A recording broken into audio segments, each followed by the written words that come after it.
Hi, my students. Today we will complete our lesson 2.4, the effect of temperature on the solubility of solids. Before that, let us make a quick revision.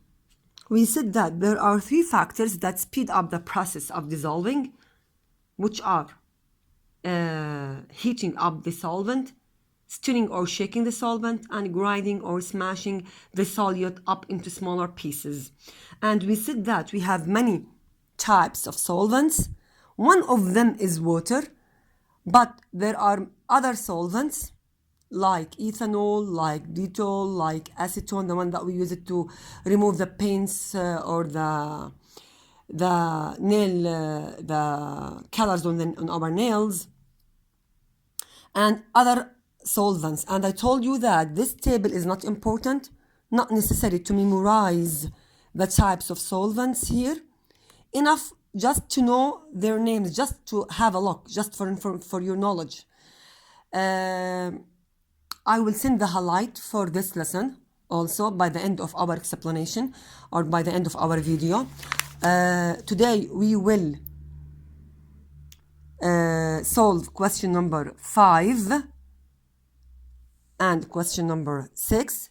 Use the solubility, or the concept of these questions is to use the solubility rules to get the temperature or even the mass of the salt, whatever is this salt, in a certain temperature, or to get or to find the temperature for a certain mass.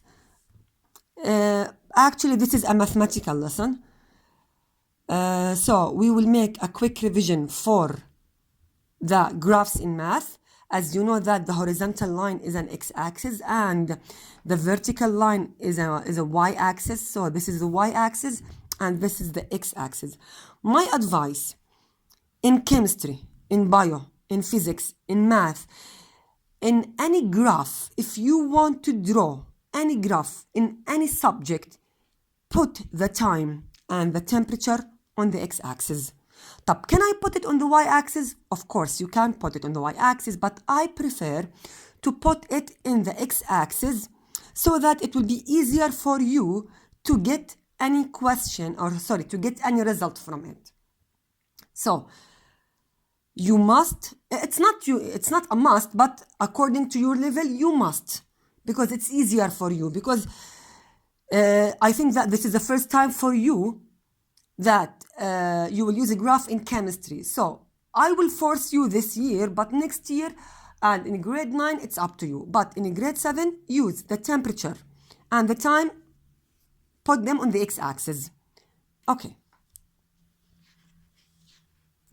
Let us define a saturated solution before starting. A saturated solution is a solution in which no more solute can be dissolved at that temperature.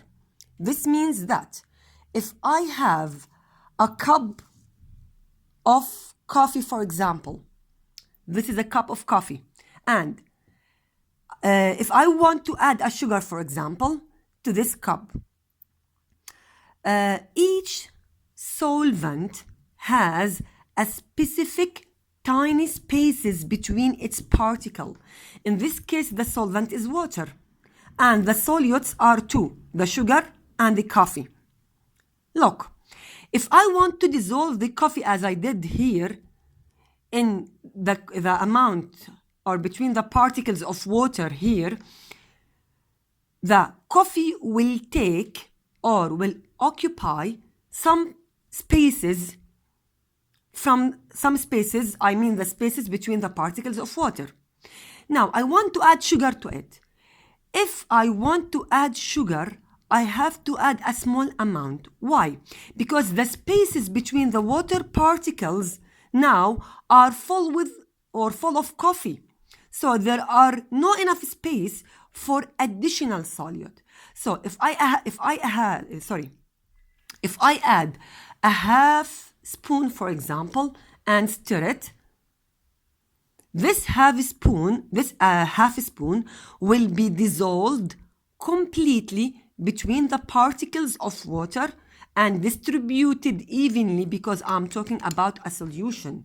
So the particles of the sugar and coffee will be distributed evenly so that I can drink or taste the same taste of coffee and sugar in any part of the solution.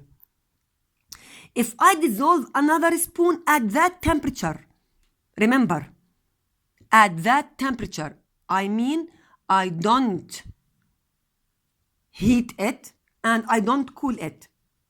At this temperature, if I add another spoon of sugar, what will happen? Maybe the half of this spoon will be dissolved and the other half of the spoon will be precipitated at the bottom of the beaker without dissolving. If no more solute can be dissolved between the particles of the solvent, which is water in this example, this means that we reach a point or we reach a solution called a saturated solution. So, a saturated solution means a solution that has an enough amount of solute that is dissolved in a solvent, and I cannot dissolve an excess amount of solute, which is sugar in our example. So I cannot dissolve an excess amount of solute between the particles of water, which is the solvent, at that temperature. Why I said at that temperature? Because if I increase the temperature, the solubility of the sugar or the salt or any solute will be increased. So there is a direct relationship between the temperature and the solubility of any solute.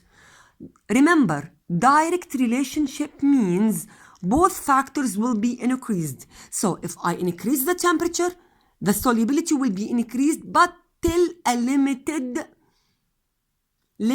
edge or limited amount. I mean, I cannot boil this coffee and add, for example, a kilogram of sugar here.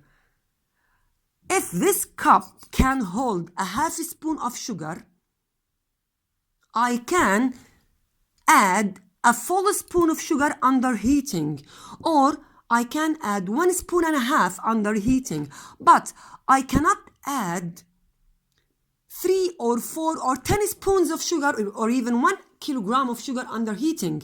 Why? Because we will reach a point, even under heating, the particles of water will be full of sugar. The spaces, I mean, between the particles of water will be full of sugar, full of coffee, so I cannot dissolve anymore.